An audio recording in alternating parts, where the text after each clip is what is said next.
सारी चीज़ें आपको पता है। कुछ चीज़ें 10 मिनट का टाइम मुझे दिया गया है, 10 मिनट के अंदर आपसे बात मैं करना चाहता हूँ।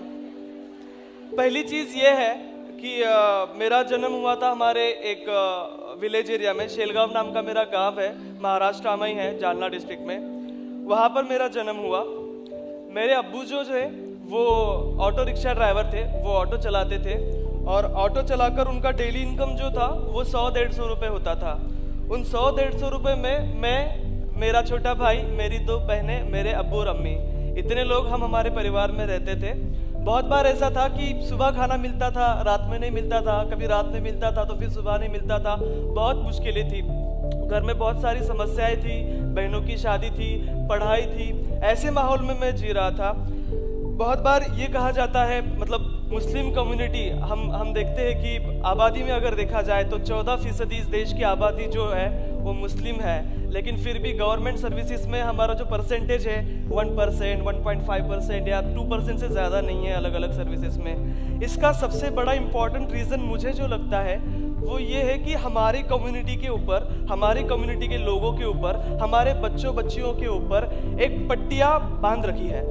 और ये पट्टियाँ किसी और ने नहीं बांधी है, ये पट्टियाँ हमने खुद अपने ऊपर बांधी है।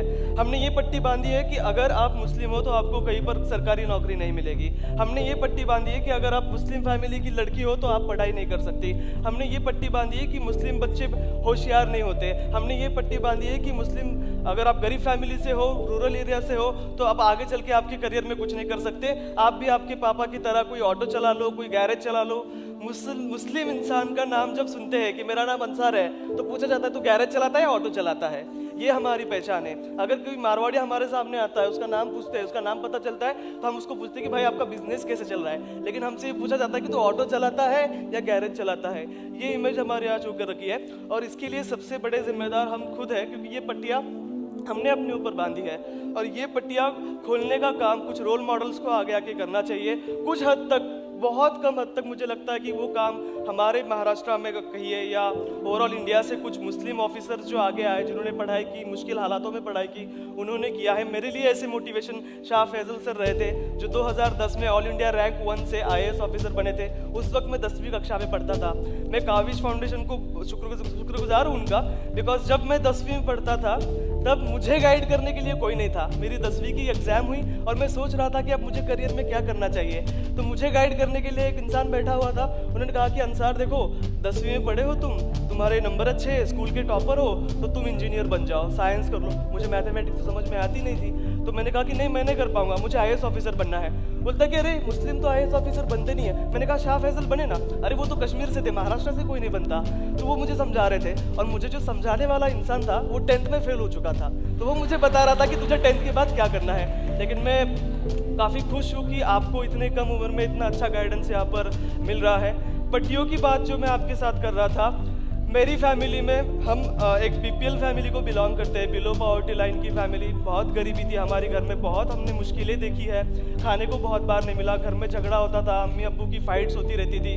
दोनों बहनों की शादी बहुत जल्दी करा दी गई थी। हमारे यहाँ पर ऐसा होता है कि बच्चा जो होता है उसको एक एसेट की तौर पे देखा जाता है कि बच्चा जब बड़ा होगा आगे चल के थोड़ा सा कुछ छोटा मोटा काम करेगा गैरेज में किसी, तो घर पे पैसे आएंगे।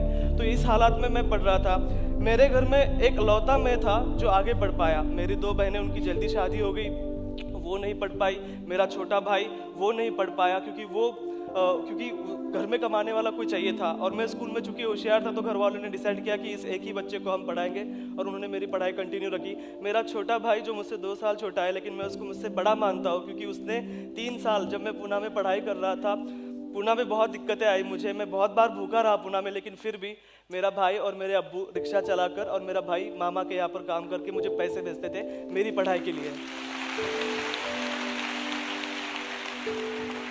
जब मैं आखिरी दौर में था अपने एग्जाम के, जब मैं अपने एग्जाम के आखिरी दौर में था, मुझे कुछ पैसों की ज़रूरत थी। मैं 2 चीज़ें यहाँ पर सिर्फ बोलना चाहता हूँ। मुझे पैसों की ज़रूरत थी कुछ, तो मेरे अब्बू ने हमें एक सरकारी स्कीम से एक घर मिला था, वो घर मेरे अब्बू ने बेच दिया 30,000 रुपये के रेट में, और वो भाड़े के घर में फिर से शिफ्ट हो गए, क्योंकि मेरी पढ़ाई इंपॉर्टेंट थी।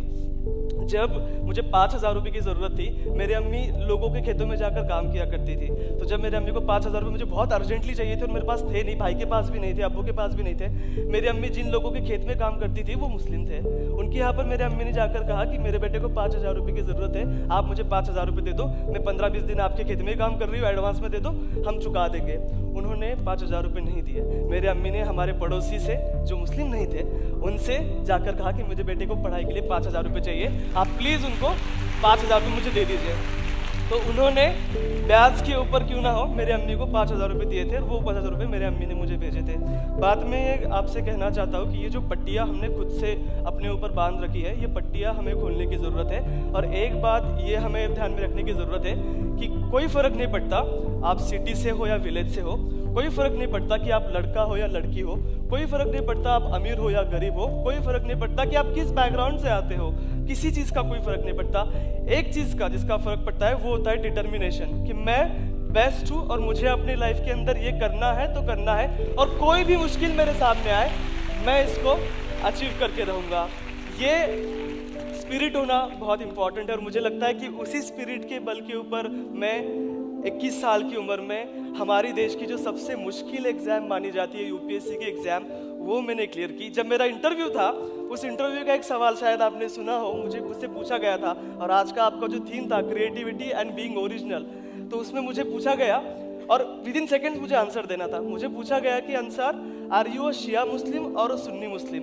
विद इन सेकेंड्स, बिल्कुल भी देरी ना करते हुए मैंने कहा कि sir I am an Indian Muslim, मैं शिया सुन्नी में बिलीव नहीं करता। इस सवाल का जो जवाब मैंने दिया था, मुझे इंटरव्यू में 275 में से 199 मार्क्स मिले, ऑल इंडिया रैंक मेरा 361 आया, और मैं अपने देश का जितने भी कम उम्र के आईएएस ऑफिसर्स हुए हैं उनमें से एक बना, one of the youngest IAS officers of India में बना पहले अटेम्प्ट में। 21 साल की उम्र में, जब बच्चों को पता नहीं होता है कि कौन सा शर्ट पहनना और कौन सी ट्राउजर पहननी है, उस उम्र में मैं हमारे देश का एक सबसे यंगेस्ट ऑफिसर बना। तो यही बातें आपसे शेयर करनी थी। बहुत सारी बातें हैं जो आप YouTube के ऊपर मेरे बारे में देख सकते हैं। टाइम बहुत कम था इसलिए मुझे पता नहीं मैं क्या क्या बोल गया। Thank you very much. जोरदार तालियां।